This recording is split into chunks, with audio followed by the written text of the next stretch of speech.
Would you like to take more listings?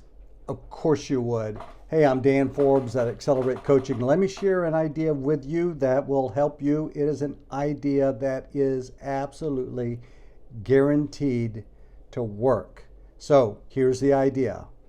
What you're going to do is get a name and address of homeowners in a neighborhood in which you would like to take a listing, and you're going to handwrite a simple letter that says, "Dear Mr. and Mrs. Smith, would you consider selling your home to a buyer prospect of mine?"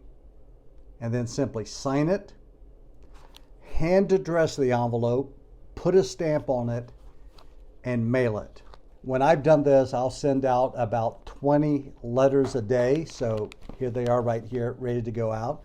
You might do this, you might send out 500, but if you're writing it by hand, it's going to take you a while to do that. You might pay a teenager to do that for you. You might have an assistant, maybe your spouse, or you might simply want to write it yourself while you're doing something else, maybe listening to a podcast or listening to a book or watching a TV show in the evening.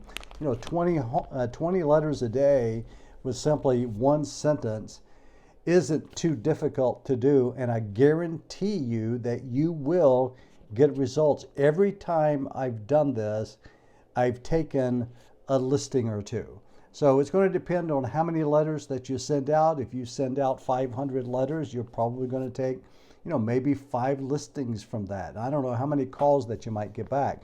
Now, when the homeowner calls you back and says, "Do you really have a buyer?" You want to turn that around and say, "Well, are you really interested in selling?" Now, where are you going to find a buyer? If you don't have a buyer looking in a specific neighborhood, when you're having conversations with people, is this a question that you're asking?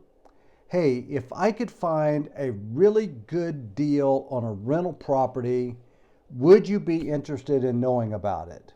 And if they say yes, that's your buyer. I don't know about you, I've got a list of investors that would be happy to find a great deal on a rental property in almost any neighborhood that I can think about right now. So don't worry about the specifics of the buyer. You don't want to get into that with the seller. This is a method for finding listings.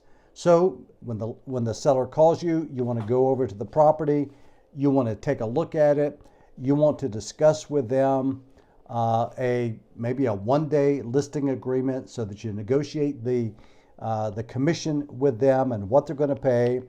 And then you want to take your buyer over there. Or maybe you simply want to do a FaceTime showing for your buyer. And if the buyer isn't interested in that, well, now you can consider the conversation with the seller and see if they're ready to put their home on the market. And if they're not ready now, maybe they're going to be ready soon, but you found a great seller lead and you will put them in your database, stay in touch with them, and create your own inventory in a market where we are experiencing a shortage of inventory. So hope you enjoy this idea. I hope you use it. Would love to hear more feedback from you about that. If you do this, let me know. Thanks. Dan Forbes, Xcelerate Coaching.